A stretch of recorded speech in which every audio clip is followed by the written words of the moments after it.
Alright, so this is my third video on Twin Star Exorcist. The link's in the top right. There'll be links to players in the description. Go watch the other ones. Or you can just not and just watch this one. It won't really change a lot, but it's up to you. Anyway, I'd like you to go watch the other ones, but that's your choice. But yeah, so is Twin Star Exorcist good? That's basically the premise of this video. In my opinion, overall, yeah, I think it is. I do think the Twin Star Exorcist is pretty good. The anime, not so much. However, the manga, I do believe to be actually pretty decent. Why? Well, I just really enjoy it. It's a fun read. And that's all that really matters for making a manga good. Do you enjoy reading it? But do you enjoy it because it's shit? Well, I mean, well, hey, that's a form of enjoyment, but I've made a whole video on that topic. Enjoyment, quality, they're the same thing. But that's not the point here. I do actually think Twin Star Exorcist is both enjoyable and good. Yeah, where do I go from here? I haven't really thought this out, as you can probably tell, but yeah, let's just roll with it. So, Twin Star Exorcist, what do I enjoy about it? Well, I really like the characters. I like Rokuro and Benio, I enjoy their dynamic. Myra, I don't dislike her, but, you know, she's not my favourite of the characters. Tsuchimikado, he's a fun character to have around, especially the duality of his playful, fucky side, and then you have his very serious, to the point, cut and dry, don't fuck around right now side. I do quite like his dynamic of the two different sides of himself that he presents. In fact, we actually just recently had a bit of that in the manga. Well, not recently in the manga, but recently from what I've read. It was around chapter 40 something of that. So yes, what is Twin Star Exorcist and what it's about? Well, so you have two kids. I explained this in the manga video, but I'll explain it here again.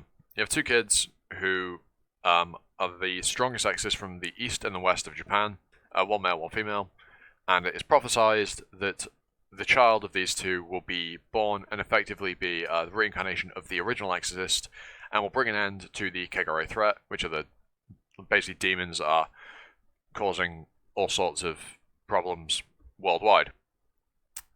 And, well, the two exorcists that are the strongest from the east and west are called the Twin Star Exorcists, and they are our main characters, Rokuro and Benio. Rokuro is someone who quit being an exorcist because due to trauma, and also the fact that he's a little bit different to the rest in the fact that he has a very strange right arm. His right arm is cursed. It's a Kegare arm, and that is due to something that happened in his childhood.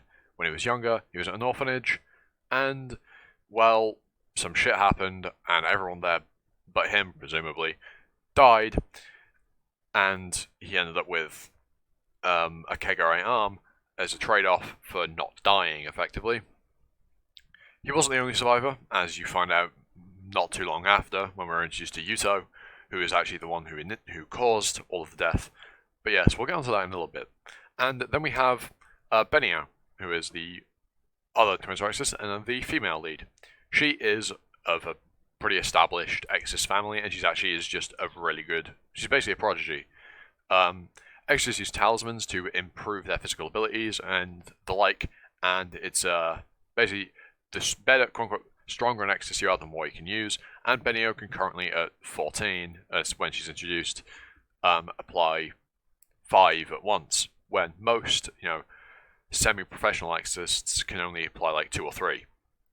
So she is a prodigy in almost every sense of the word, and she also has a goal in mind besides just completely annihilating the Kegare. She has a specific one that she wants to get rid of due to it killing her parents, and you'll understand that when you're introduced to Kamui, who is a Basara, which is a separate level of Kegare that is far, far beyond that of the other ones.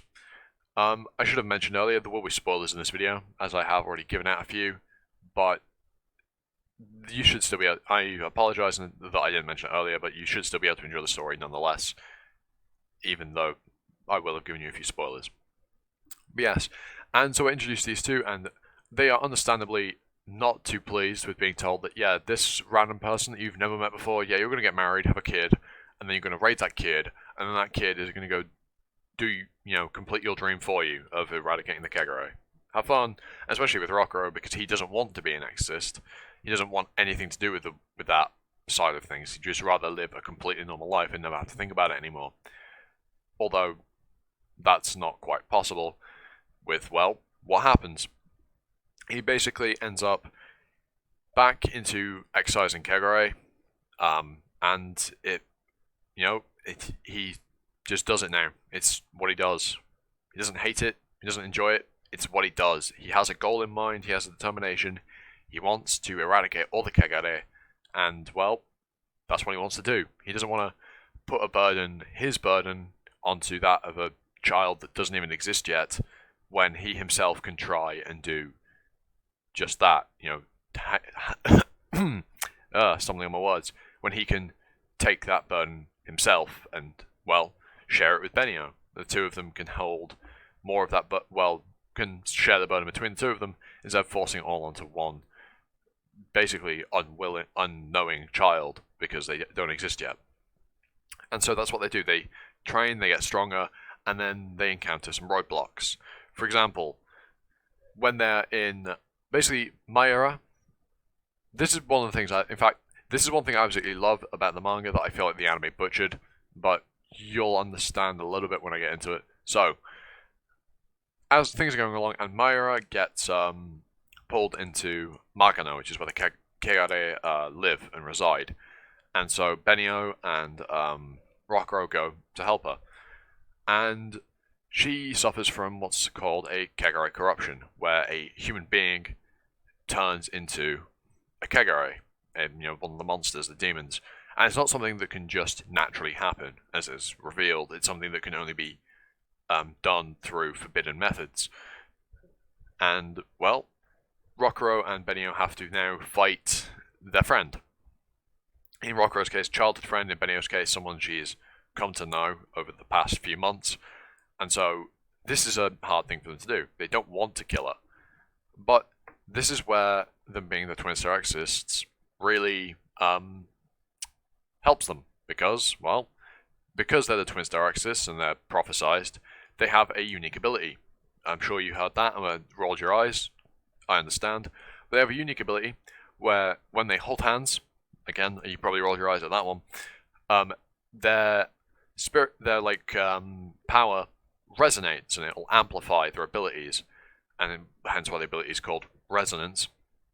And basically, they'll amplify their abilities, and they're able to perform a specific incantation designed effectively to undo Kegare corruption. However, no normal exorcist is able to do it. It's just because of the sheer amount of power you need to successfully pull it off. And so they try it, and it, well, in a roundabout way, succeeds. And they set Mayura free, and she's no longer a Kegare. And then we're introduced to Yuto, the kid that Rockero knew when he was in the orphanage, who caused the Kegare. Basically, what happened in the orphanage or the dorm, even it wasn't an orphanage, it might have been. I can't 100% remember on that. I should have double checked. But Rockero is here, and basically all of the kids start suffering from Kegare corruptions because of Yuto.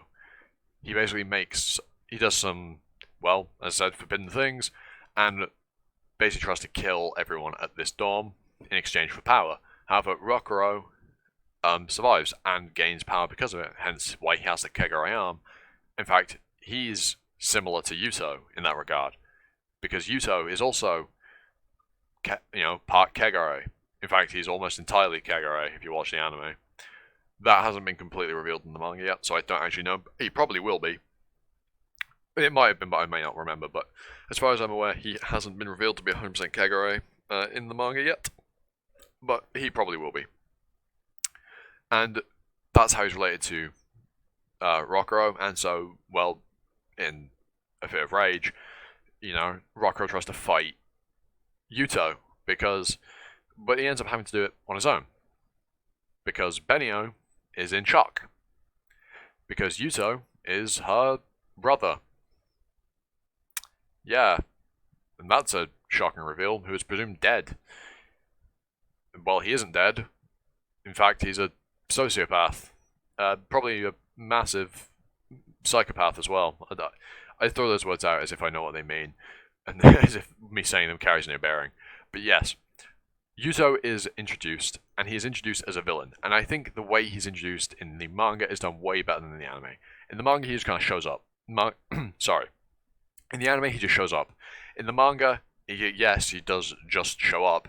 However, he shows up immediately after doing something that establishes him as, fucked up and a villain. He turns one of Rockero and Benio's friends into something they, in normal circumstances, would have to kill. They do work around that, but it does set up Yuto as a really good villain in the fact that he has immediately done something to establish him as a villain without the story going, look, here's a bad guy. You should not like him. Instead, the story is written in a way that he does something to show you that he is a villain. It doesn't tell you he is, it shows you. Whereas in the anime, it's more of a, hey look, he's a villain. Here are the bad things he did in the past that you already knew about, but didn't know that he did. But in the manga, yes, it also does that, but it establishes that he could possibly have done that with what he does, prior to being introduced. And from there's a brief fight between Rockero and Yuto, where Rockero gets his ass handed to him because Yuto's a lot stronger than he is. And Yuto basically challenges them, saying, you know what, if you don't fight me, I'll give you a chance, you fight me tomorrow. If you don't turn up, then I'll just kill everyone you care about. And so they're forced into a situation where they have to go fight him. This is where, the next day, and they have to do this behind the back of the Exorcist Union, who are also hunting down Yuto because he is doing very bad things. And they've basically said that we'll deal with Yuto tomorrow. Right? In fact, that's effectively what they've said when he wants to fight Rockero and Benio.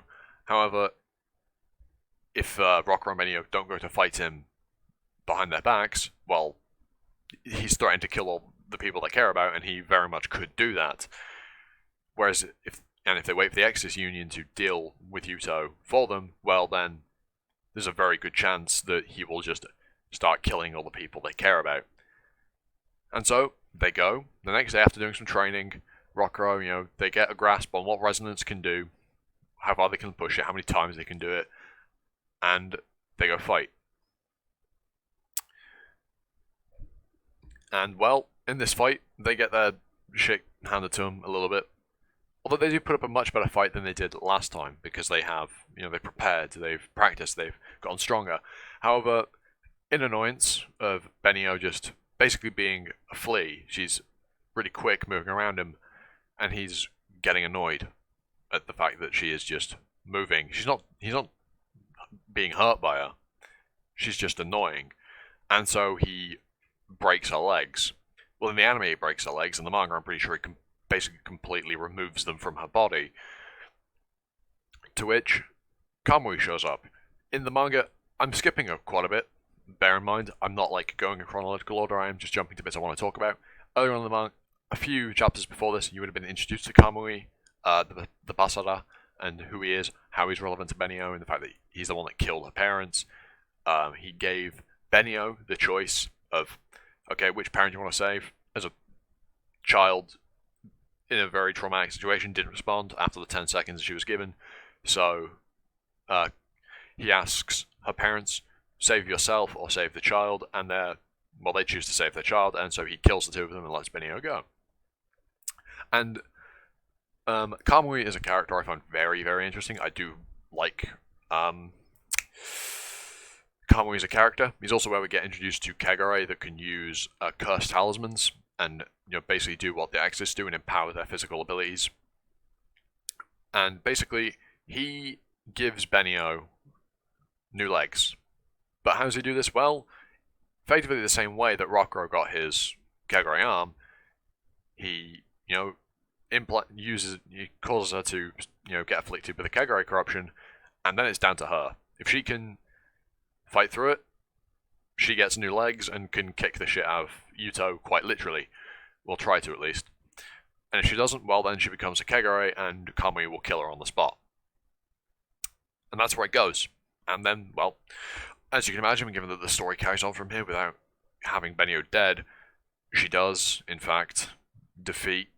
She does overcome the Kagura curse, gets her new legs, which Kamui points out are too pure and too beautiful to be considered cursed, which is what a normal Kagura appendage would be. And then she goes and kicks the shit out of Yuya, and we have a fun fight. And then this is also the fight where it's revealed to us that there is more to Rokurou than meets the eye. Not that he's aware of this, but there's more to him in the fact that his guardian spirit is the original exorcist, and that's probably how it would be transferred into the child, and how the child be the reincarnation of him through Rokurou having him as a guardian spirit.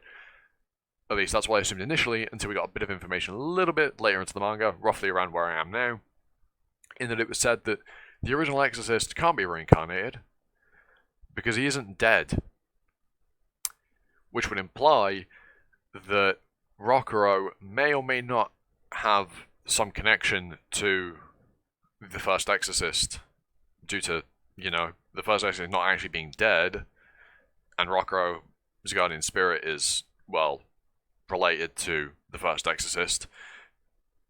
You can understand where this probably heads from there. And yeah, that's just like some points of the manga that I really liked up until this point. And there is more. Like, one of them is a massive spoiler that I do not want to tell you because I feel like it's much better for you to experience that yourself. It's related to Benio, if that incites you to go check out the manga. But you really should. The manga is a really good read. I really recommend it. And to once again answer the question that the thumbnail presents, is Twin Star Exorcist good? Yeah, I think it is.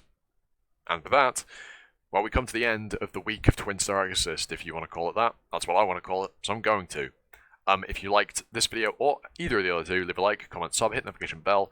And with all of that said, I've been Animosity, you've been you, and I'll see you all next time for another video. Ta-ta, for now.